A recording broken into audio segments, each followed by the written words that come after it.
o peso do vento e a leveza do tempo. O sol nascia sobre as colinas de Jerusalém, dourando as pedras gastas pelo tempo. Salomé, uma mulher de mãos calejadas e olhar cansado, sentou-se à sombra de uma figueira no pátio de sua casa. Entre os dedos, girava uma moeda de cobre, desgastada como suas esperanças. A noite anterior havia sido mais uma de insônia, com a mente a girar em círculos. E se a colheita falhar? E se a doença voltar? E se os anos passarem e nada mudar?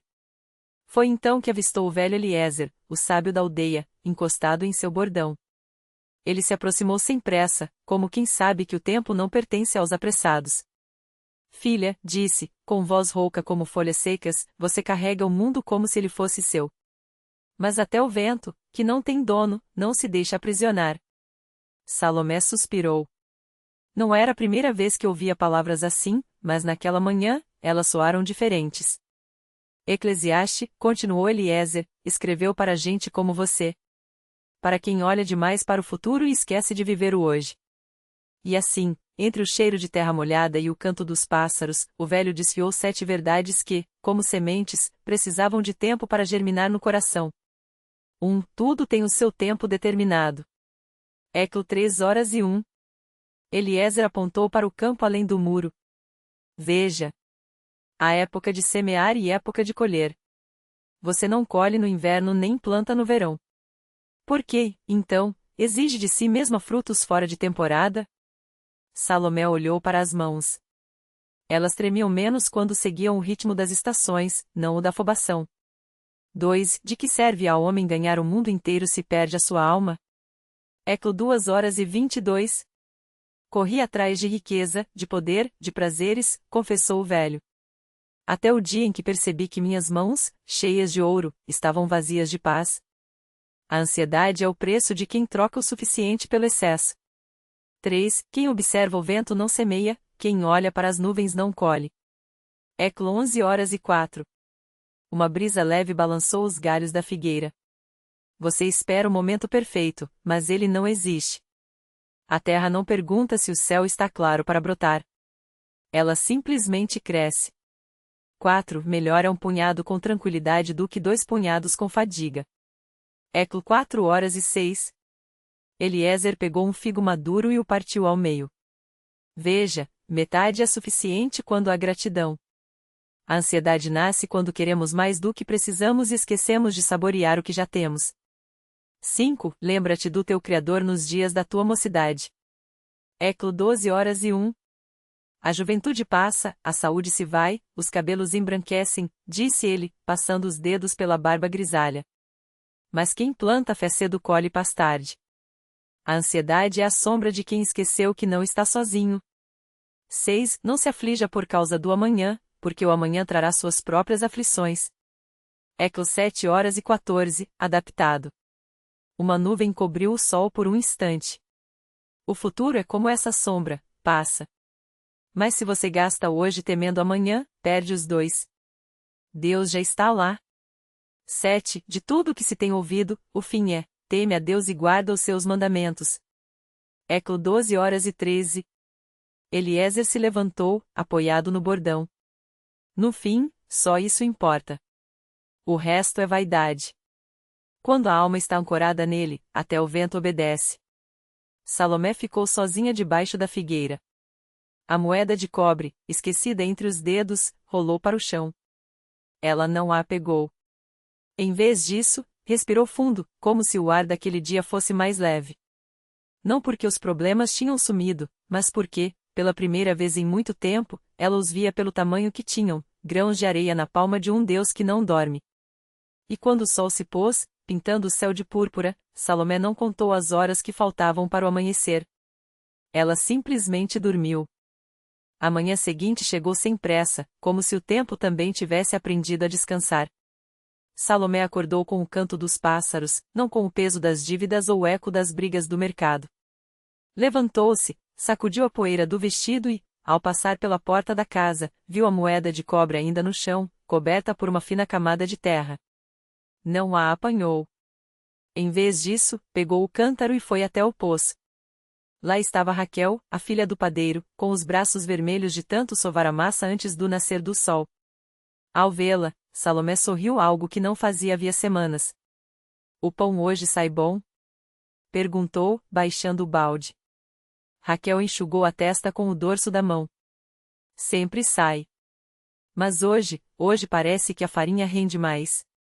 Salomé entendeu. Não era farinha. Era ela que, pela primeira vez, não media cada grão com os olhos cheios de falta. Enquanto voltava para casa, o cântaro cheio d'água balançando no quadril, avistou Eliezer sentado à sombra da tamareira, falando com um homem que não conhecia. O estranho tinha as mãos grossas, cheias de calos, e uma cicatriz que cortava a sobrancelha esquerda. Quando Salomé se aproximou, o homem se levantou e fez uma reverência tão profunda que sua testa quase tocou o chão.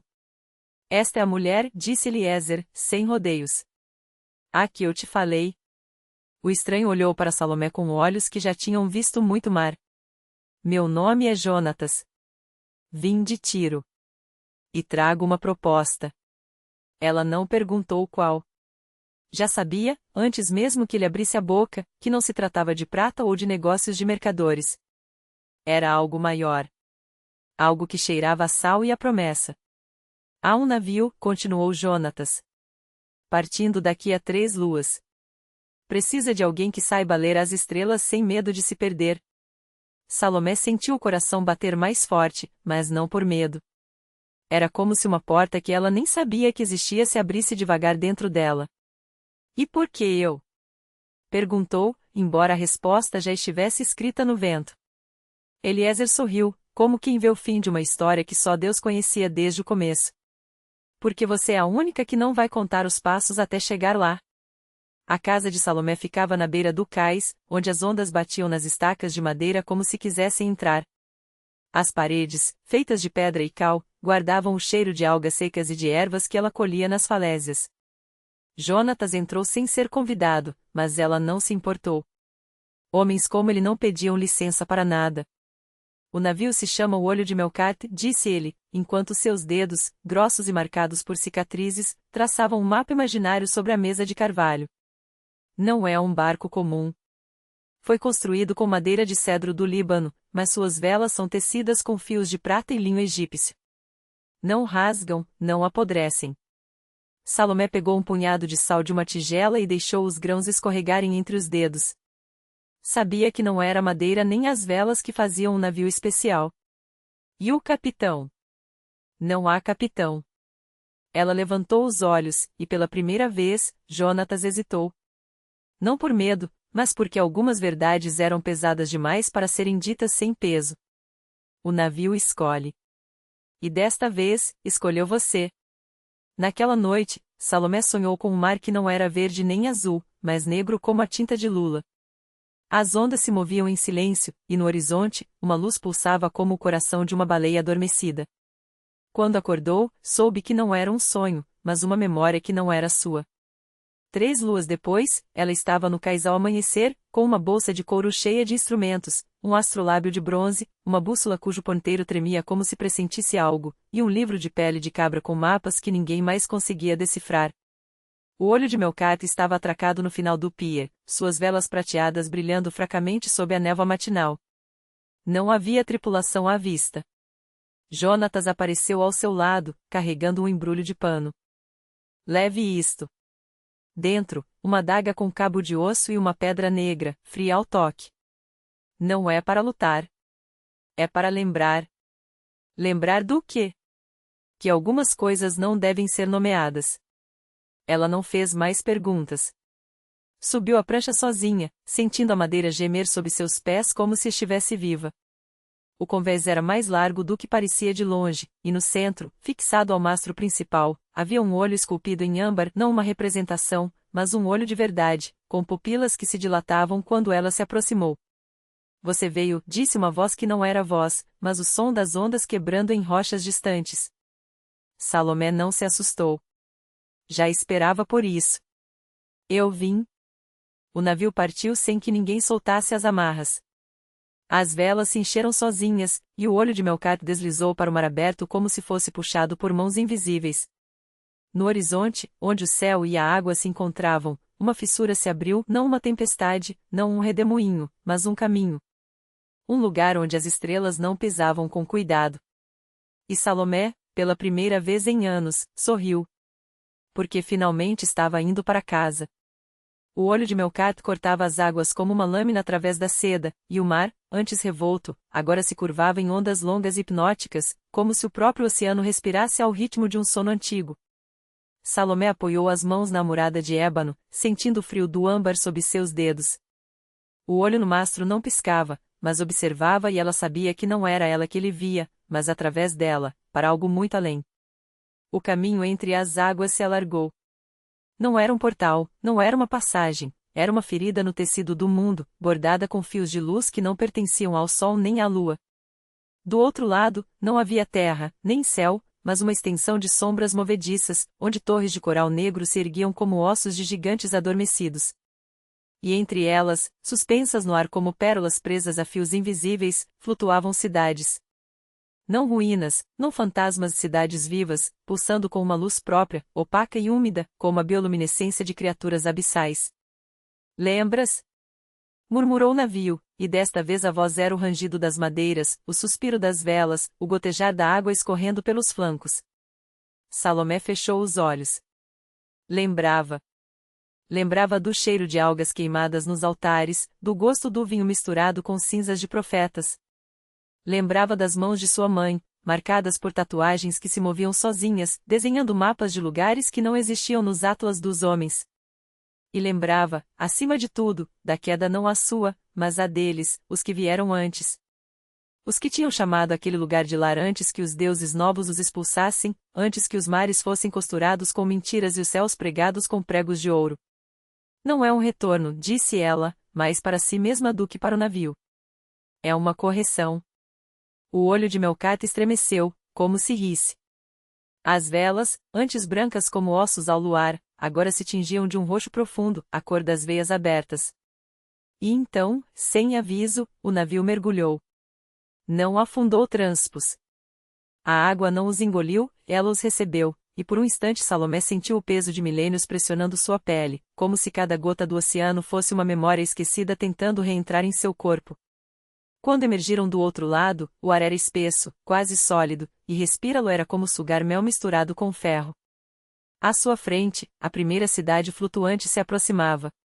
Não havia portos, nem ancoradouros, apenas uma ponte de cristal negro que se estendia do convés do olho de Melcat até os arcos tortuosos da cidade, como se tivesse crescido ali naquele exato momento. E sobre a ponte, esperando, estava ela. A mulher não tinha rosto. Ou melhor, tinha muitos, fragmentado em pedaços de jade, ônix e marfim, como se alguém tivesse tentado montar uma máscara e desistido no meio do caminho. Seu manto era tecido com fios de névoa, e em suas mãos demasiado longas, demasiadas articulações seguravam um cajado feito do fêmur de algo que nunca havia sido humano. Filha das águas rasas, disse a mulher, e sua voz era o som de conchas se partindo no fundo do mar, volta tão tarde, e tão pouco mudada. Salomé desceu do navio sem pressa. Sabia que aquelas palavras não eram um cumprimento, mas um veredicto.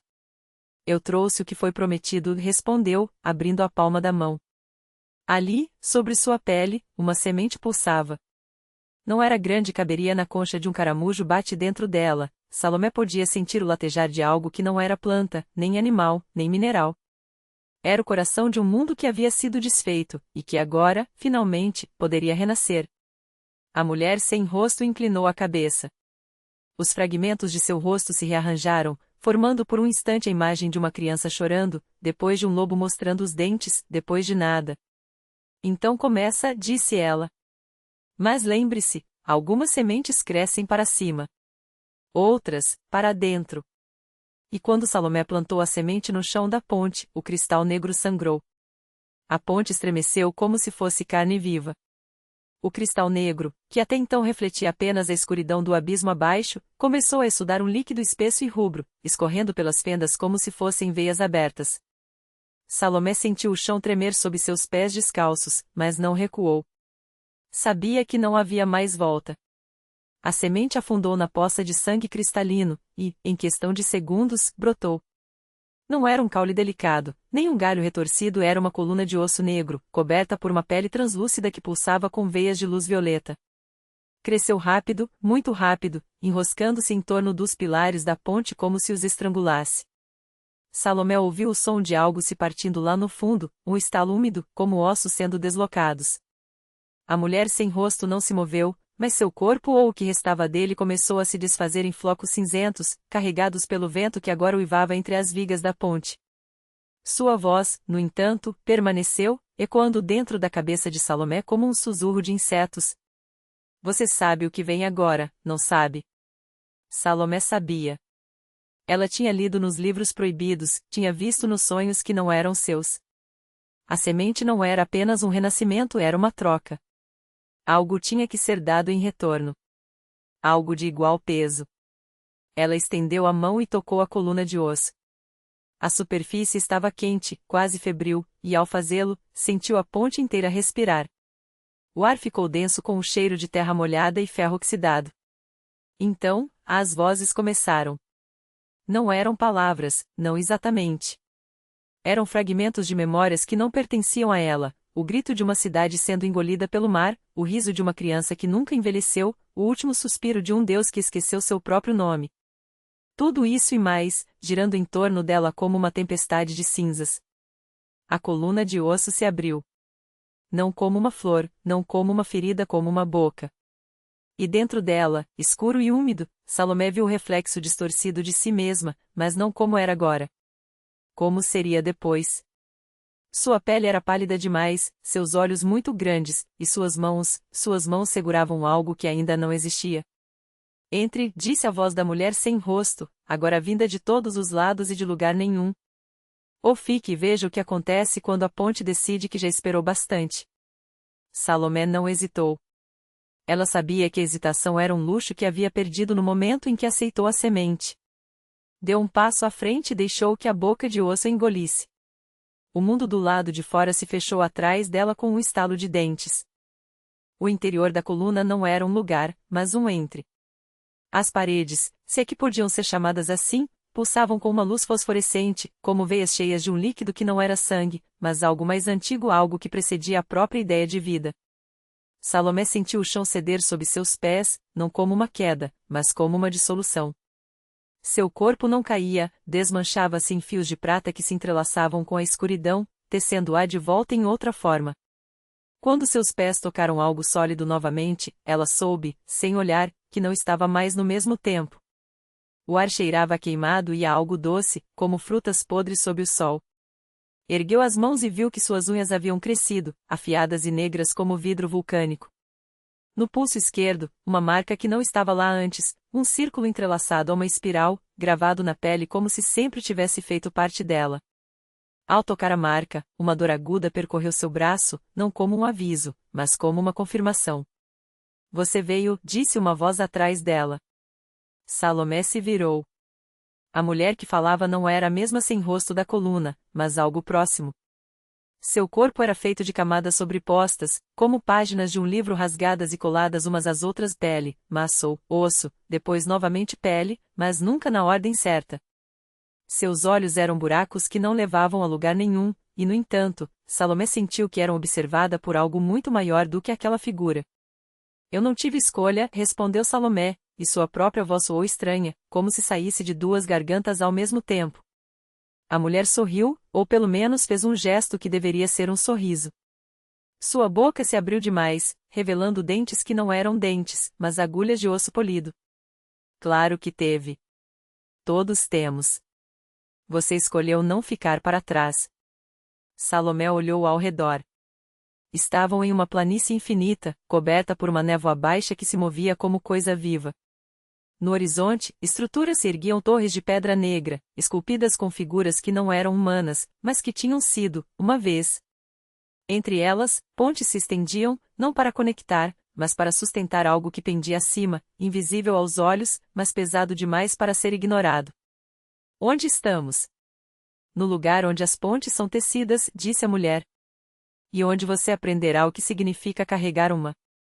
Salomé sentiu o peso antes de vê-lo. Algo se materializou em suas mãos, um fio, fino como teia de aranha, mas quando puxou, resistiu como aço. No outro extremo, não havia nada.